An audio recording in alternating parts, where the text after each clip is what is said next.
না, মসজিদের ইমামতি থাকবে না। কুতিবা আলাইকুমুল কিতাল, তোমাদের জন্য কিতাল ফরজ করে দিলাম। আল্লাহ কিন্তু এটা বলেন নাই যে কুতিবা আলাইকুমুল এই কুরবানি, তোমার জন্য কুরবানি ফরজ করে দিলাম। যেটা ফরজ করছেন ওটা বাদ দিছেন, আল্লাহর দিন প্রতিষ্ঠার সংগ্রাম বাদ দিছেন, ঐক্য বাদ দিছেন, জানমাল দিয়ে আল্লাহর কোরআনের বিধান প্রতিষ্ঠা বাদ দিয়ে এবার গরু জবাইয়ের কম্পিটিশন লাগছে।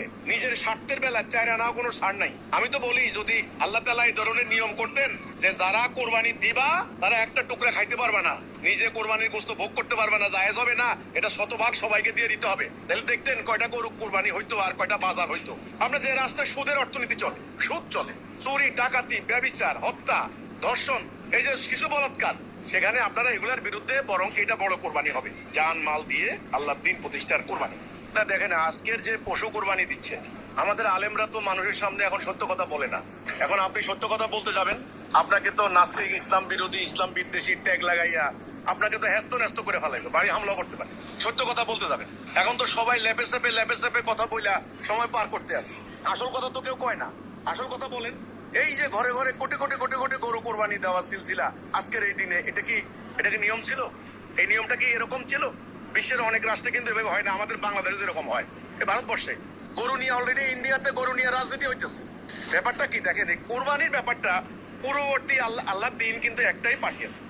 পূর্ববর্তী ধর্মগুলোর মধ্যেও কিন্তু স্যাক্রিফাইস, কোরবানি বা বলিদান এটা আপনার আছে, কিন্তু মুসলমানদের এটা কোথা থেকে আসে?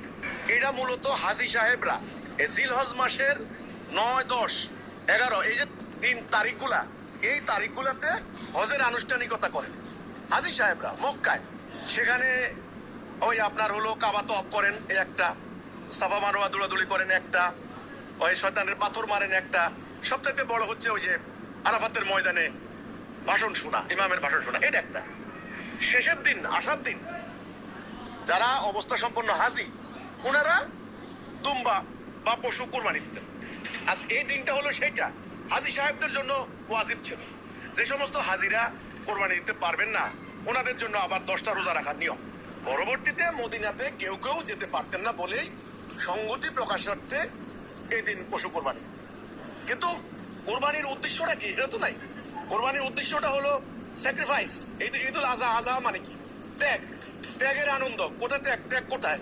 পুরো জাতি স্বার্থপরতার সাগরে ডুবে আছে, হাবুডুবু খাচ্ছে, আত্মকেন্দ্রিকতার, স্বার্থপরতার। ঠিক আছে, নিজের স্বার্থের বেলা চাইরা নাও কোনো সার নাই।